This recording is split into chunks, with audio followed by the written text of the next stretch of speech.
Well, hello, everybody. This is Cardinal Cowboy Carter Rethwish in studio again. Another exciting interview. Kevin and I have really connected here talking about what it's like to be a small business owner and what it takes to make it these days. There's a lot of big guys out there spend a lot of money, but us little guys, we kind of stick together. We got to help each other. And with that, we have an expert here, roofing expert, construction, Kevin Nix. Welcome to the show. Thanks for having me. Well, we want to talk about what it takes to be a successful business guy. You've been in corporate America for a long time. That's right, I have. I was in corporate accounting for over 10 years. Got kind of tired of sitting behind the desk for 8 to 10 hours a day, so had to make a change. Had to make that change. I get it. Make that change. I can't sing the whole song. I'll get in trouble. But yeah, I mean, you come to a point in life. That's the same with me. 10 years at a little brewery based out of St. Louis. We won't say what that is, but and then they said, "Hey, we got bought out, and now you got to go find something else to do." And I said, "I'm going off and work with smaller business." My parents had owned a small business. Tell me, what's it like? Why'd you decide to get into the roofing business? Oh man, I like being out, working with my hands. I like being out and helping people in the community. I was working for another company, actually, doing the roofing, running crews, running jobs, and I wanted to be a little more hands-on with the business. Having a master's in accounting, background in business, I wanted to utilize that a bit more, and so I started my own company about 3-4 years ago. Yeah, so I mean, as a matter of taking that leap and saying, I guess that's the big thing. A lot of times you go to work for somebody else, you're like, this guy's got me doing all the work, and he comes around every once in a while. Is that kind of what you felt? You're like, I can do this. I think I'm going to start my own thing. That is what I felt. Yeah, he was a super nice guy, great to work for, but just didn't see him very often, a couple times a year. And I thought, well, what am I doing here? I can kind of bring it a little closer to me, stay closer to home, and help some people around my area. Well, that's like what we would see, because small business owners are what make the world go round, everybody. So that's what we talk about. What was the path that got you here? And that's where Kevin has shared a little bit of that specifically with us. Tell me, was there a specific hobby? I didn't hit you with this one earlier. We kind of reviewed some of the stuff we're going to talk about before the show here in the green room, in the bullpen, we call that sometimes. But what was a specific hobby that kind of led to where you're at? What was it you think that gained your interest as a kid? Even as a kid, I liked working with my hands. Whether it was fixing bikes, working on cars, just fixing things around my parents' house even. I just always had kind of a knack for it and a desire to learn that growing up. And I just kind of, I took that with me even when I was working in corporate America and just doing stuff for family and friends and people I knew. And I thought, this would be a good way to maybe branch out and get out of the office scene. The corporate grind, That's sitting right. in the cubicle. I used to call it my little jail cell that I had to sit in and for 9 hours a day for 1 hour out. If I was out beyond 1 hour, then somebody say, "Where's Carter at?" He's not in his cubicle. But yeah, well, let's give a shout out real quickly if we can here to our sponsors, Carroll House Furniture, because you like nice things in your little castle. We always like to advocate our sponsors. They do a great job, and some of the leaders in our community allowing us to bring on people like Kevin here do a lot of good in our community to help make a difference. And then if you don't have a house, you got to get it, where are you going to get financed? You got to pay for this thing. Not too many people have $200,000, $300,000, $400,000 just to throw out on the table. So give it up for USA Mortgage, powered by the Flowers team. I do have my mortgage license, and you'll see the NMLS information there at the end of the show. But with that, let's jump right back into, I want to get into a little bit more about your business and where you're going with this thing, because you are making the world go around, and that's important. That's what we like to see. But we talked about it a little bit earlier. You've been in the industry 7, almost 8 years. That's right. And you have your own business now for coming up on 4 here quickly. Coming up on 4, right. Tell me, when did you decide, what was that the big leap? When you decided to start this thing, you're like, oh boy, here we go. Yeah, you kind of cut the cord and just go, right? I mean, you don't know how it's going to go. You just know you're gonna make it work. And I mean, honestly, you could focus on 100 different things, but if you focus on the one thing of just do what's right for the homeowner, do what you would do for yourself or your family, and take care of people, the rest will kind of just fall in place. I mean, that was kind of my approach to it, and that's what I've been doing. Yeah, you're hitting a home run with me when you start talking about that. But we talk about it. Life is so much easier if you just do what's right to help other people. And when you help other people, that stuff comes around. Right. And we see in our world here, we don't get too political, but there's just so many people seem like they're always on the take, and they're like, what can I get for me, and how can we manipulate? And it doesn't even make you feel good once you've accomplished it or wherever you've gotten to after you've done that. But it's this idea we have that we really help other people and do what's right for them, and it makes for a successful business. That's just kind of the way God made it, isn't it? Right. Yep. Tell me, what about your business fuels your passion? Then, when you get to help somebody get a great roof, protect their house, what do you like most? That really is it. It's working with a lot of the times. A lot of my customers are middle-aged, elderly. People have been in their house a long time, and they don't really know who to turn to. They don't know if it's time for a new roof. A lot of times with contractors, people see a lot of stories on the news, so there's a lot of trust to be, I guess, missing trust. Sure. And so I try to, just kind of work with the people, get them comfortable with me, and then do what's right for them. I like to say I try to prevent them from ending up with somebody that would end up taking advantage of them. Right. That's just kind of what I do. Well, it's at heart you've got. It sounds like a matter of if this thing. It's not always about the money, right? The money. My dad, quoting Dad again. He's up there looking down here, hopefully, and says, "But do what you love, and the money will come." Right? If you're doing something that makes you feel good about life, there'll be the way you have to provide for yourself will flow into that. It's a matter of function of business and what you do, and that's kind of what you found you're doing here. Right, absolutely. Yeah, and then, speaking of your dad, my dad's passed as well many years ago, but he was always working for someone else, and his passion was baseball and sports.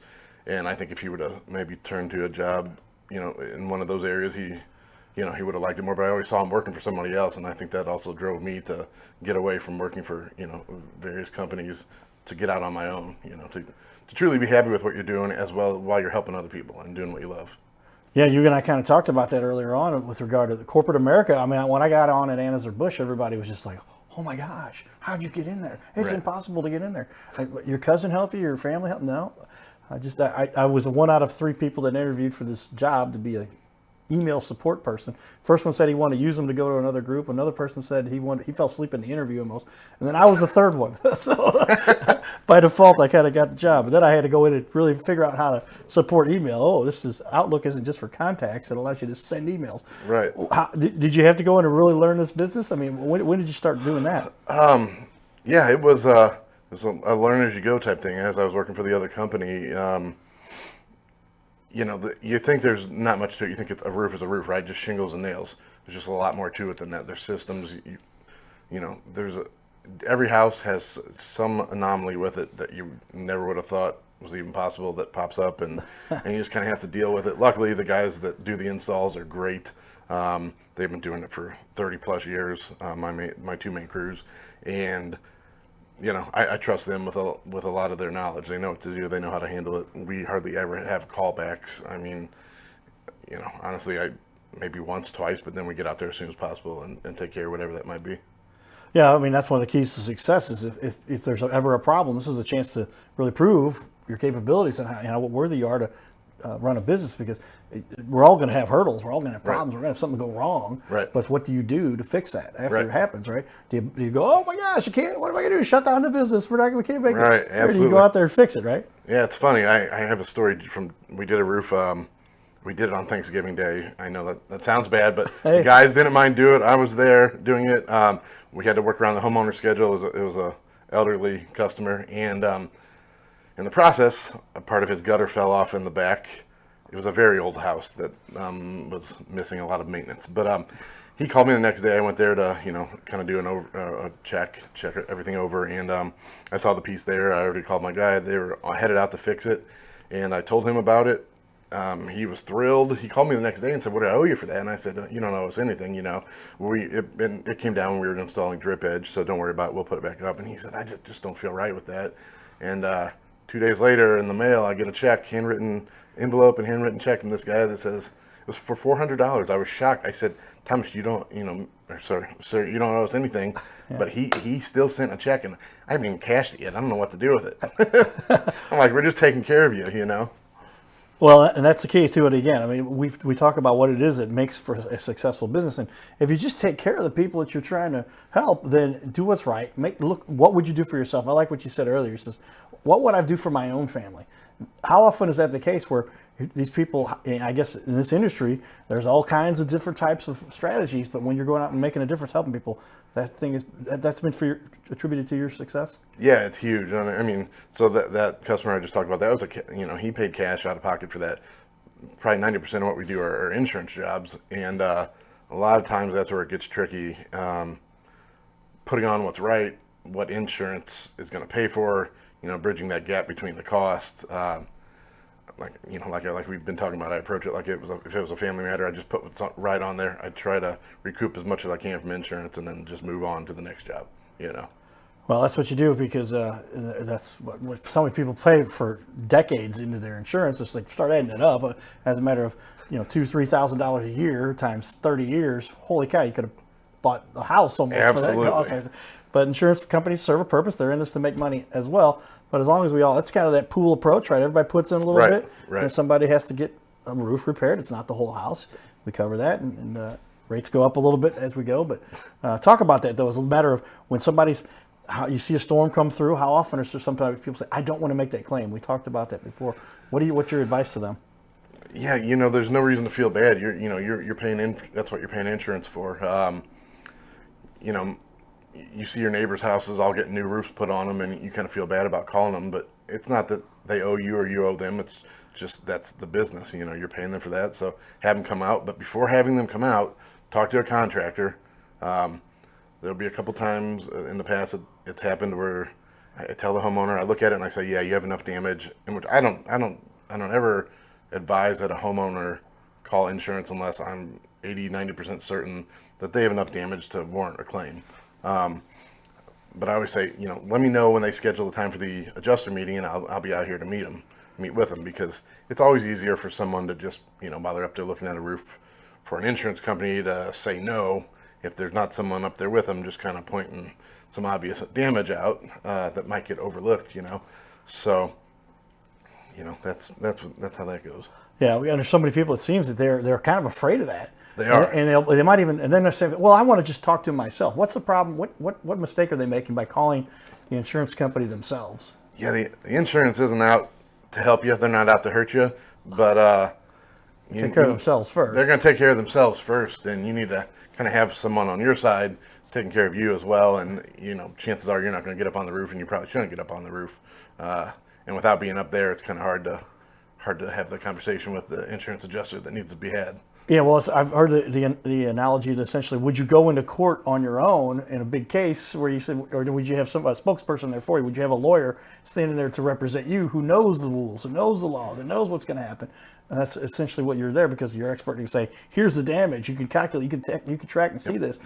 Does the person even know what they're looking for to do that? And what are they putting at risk by doing that? Right, that's absolutely right. I mean, it takes years of looking at. I've looked at thousands of roofs, and they all look a little different. It could be blistering, which isn't hail damage. It's just a manufacturing defect. I mean, there's hundreds of things that could be wrong with the roof, and whether or not it's insurance related or storm related, it just depends. Most people can't look at a roof and determine that. Yeah, that's not what they do. Right. I see some stuff there. I mean, right. I had even we had done an examination. You saw our friend Charlie, and he took us up on a roof, and we got some expertise. But you can see these little they call them stabs. Yeah. And look, and because the hail that come out of the clouds sometimes doesn't have a round ball, it's got little spikes on it. Yep. And it was and unless you looked at that, the house we looked at, these little stab wounds, you couldn't see them, but water was dripping through that. And so these are the kind. I mean, when you get water coming into that house, big problems can happen. Right. It doesn't take a very large hole to get water coming in, and once it gets through that asphalt and that fiberglass, it's getting in your house. So. Well, and we've covered a lot over here already, everybody. Hope you're enjoying our show here.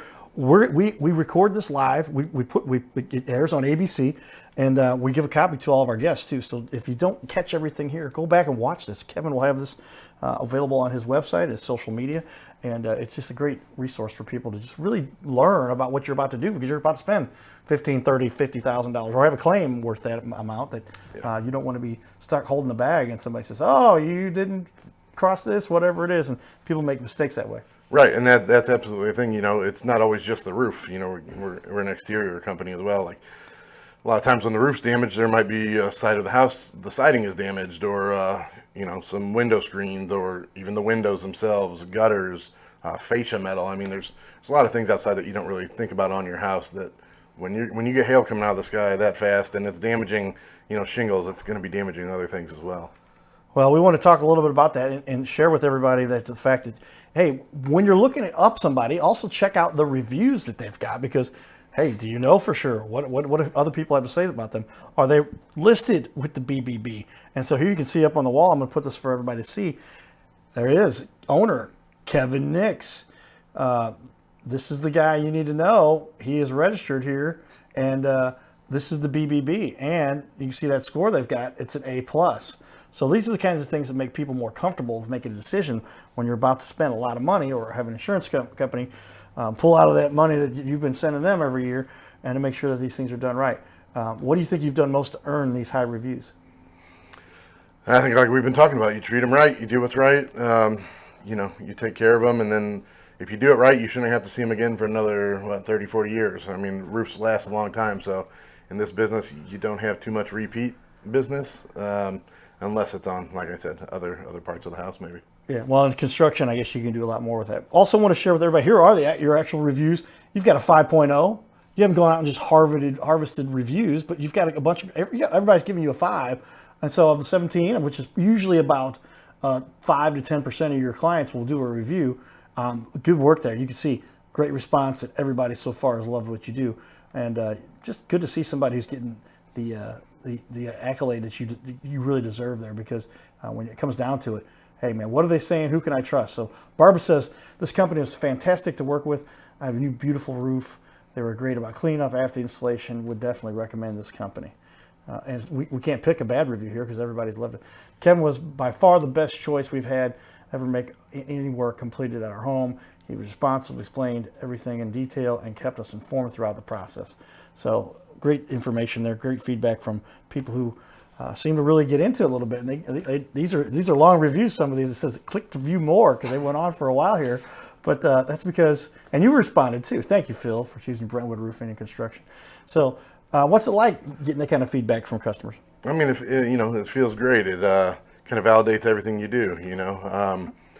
As you're reading through those, I think one of them mentioned the communication. That's another huge part. Is I swear half the times I roll up to a house and I hear, "Oh, I'm glad you showed up. I've called 3 companies and you're the only one that's called me back, or you're the only one that showed up." So communication is a huge part of this process too. When you're talking about replacing a roof or anything else outside, it's a big project, and so you have to be in constant communication with the homeowners and keeping them on top of everything. So that's a lot of reviews come from that, because like I said, when you tear off a roof, there's 100 things that could go wrong, or you notice that you didn't notice before, or you couldn't notice before, and keeping the homeowners abreast of the situation as it's happening is kind of key to doing that. You don't want to just, if something has to be replaced, you don't want to drop a bomb on them at the last minute and have them have to shell out some extra money they weren't even considering. Sure. Well, that's why you bring in such experts like yourselves to make sure this is all done correctly.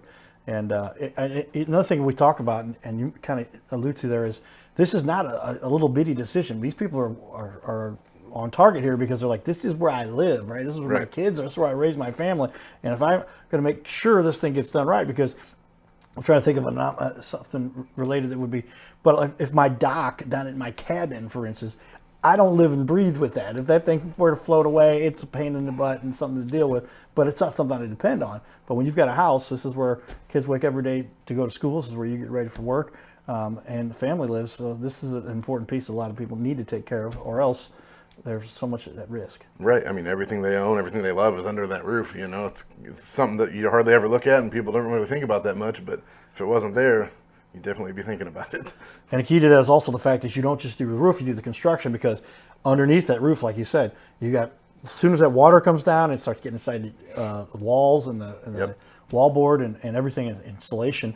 Well, there's a lot at risk, and you want to make sure you have somebody that knows how to handle all of that, and that's what you guys do. Absolutely. And getting out there, if there is a leak or a storm damage or a branch comes through, you want to have somebody get out there quick to prevent that as much as possible, to prevent that water getting in. So we'll get out there as quick as possible. Great stuff, good information. I feel better now knowing there's people out there like Kevin, experts that will do the job right and make sure these issues are addressed properly, because you just don't want to put this at risk with all that is at stake. What would you say then, Kevin, based on what we've talked about? And I think I get the feeling here, but it's something if you've mentioned earlier, that's fine. What is it that really sets you apart? What do you think you do that really makes it better for somebody? I want to choose to work with a company, Brentwood Roofing and Construction. Why should they choose you? I think there's a couple things. I think one we kind of discussed earlier, but I was in accounting. Accounting is very detail oriented. So I am very detail oriented myself. When a roof's going on, and even after it's done, I mean, I'm looking for anything that's off just a little bit, and we will correct that. I think a lot of these companies are happy to just get up there and slap some shingles on, and it looks good from afar, and that's it. Kind of a bird's eye view, and it looks good. But I will be paying close attention to every part of it. And add to that, if we mentioned, Kevin just didn't do accounting. Kevin has a master's in accounting. Is that right? That's right. And so if you've got I have my master's degree also. That means we spend an extra at least 2 or 3 years really digging in to go into the higher levels of understanding what we're talking about here, because the details matter.